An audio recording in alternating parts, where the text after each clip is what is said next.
Okay, hey guys, so this is going to be my first actual film review. Now, I haven't done one yet, and I don't actually know why. It's taken me a while to come up with a more modern film that you might want to review on, rather than some of the older stuff that everyone's seen and everyone's already reviewed.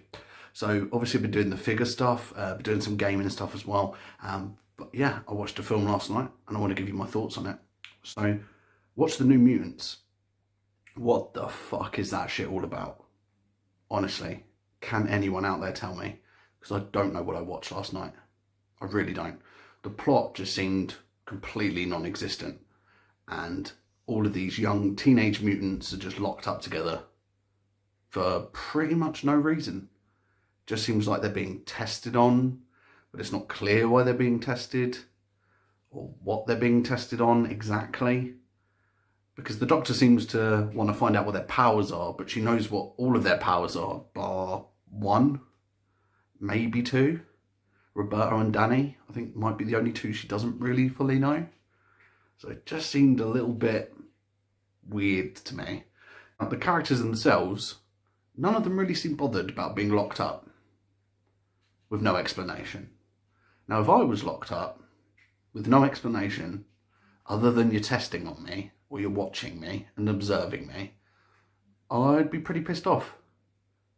So why aren't they pissed off? Why don't they care more about being locked up? Why is no one trying to escape? It doesn't make any sense. The characters, once you get to know their mutant abilities, they all seem more powerful than the Doctor, who's keeping them there. She's got force fields. That seems to be it. They all seem stronger than her, yet no one's trying to get out. No one's trying to overpower her to escape. No one's interested in their freedom, and it makes zero sense to me. Acting itself is either really over the top, or it's just non-existent. None of the performances are believable from any of them. I mean, in the film itself, really nothing happens. They're just all bummed together like some sort of bad version of The Breakfast Club or something. Zero character development at all. Danny vaguely learns how to control her powers. Vaguely. Like a tiny amount. Not really. Now, they try and give you some background to some of the characters, and it does nothing for them. And you still don't really know anything about them. So you're not invested. So you don't care about any of them. I was hoping actually some of them were going to die. It doesn't happen. It's definitely £6 of my money that I'm not getting back. The main actress playing Danny, I haven't seen her in anything else. And to be totally honest, she's awful. It's not a believable performance. It feels really, really fake. I feel like a poor man's version of One Flew Over the Cuckoo's Nest, but with children mutants instead. Towards the end of the film, one of the characters managed to generate these smiley-faced men who just look like some trippy Slender Man type characters that they've used to try and make it a horror. It's not a horror, it's not scary, they're not as scary, and it does nothing. It's not even explained how she's managed to do this, and why, if they're from her own conscious, why are they coming after everybody, including her? I'm not going to be reading any New Mutants comics, because this was probably based on some of those. If someone in the comments can tell me otherwise, and tell me that the comics are a lot better than the actual film itself, then I might be a bit more open-minded, but until that time, I'm not going to touch them with a barge pole. And the whole ending seems to be Danny fighting her inner demon bear. Yes, that's right, I said a bear. An inner demon bear. What the fuck is that all about? I mean, it just looks like Kuma from Tekken, enlarged King Kong size, with red eyes. It's Kuma from Tekken. No one's scared of Kuma from Tekken. We've got to talk about Anya Taylor-Joy, because she's in fucking everything at the moment. And I mean everything. And she's a good actress when she's cast in the right films with the right character to use.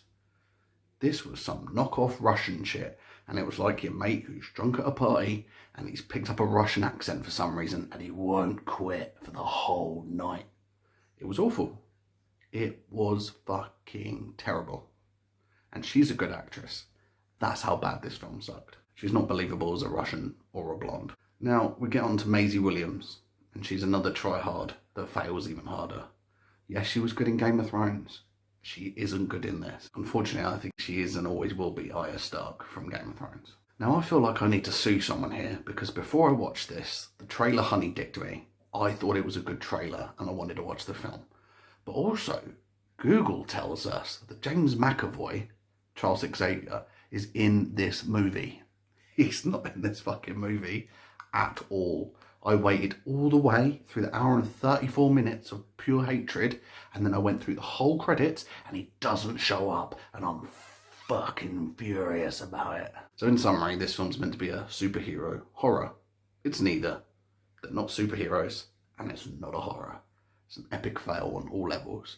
This wouldn't even get a 1 out of 10 for me. I'm never watching this again. I don't care about it. I want my money back. You'd have to be a snowflake 4-year-old to be troubled or frightened by anything in this movie.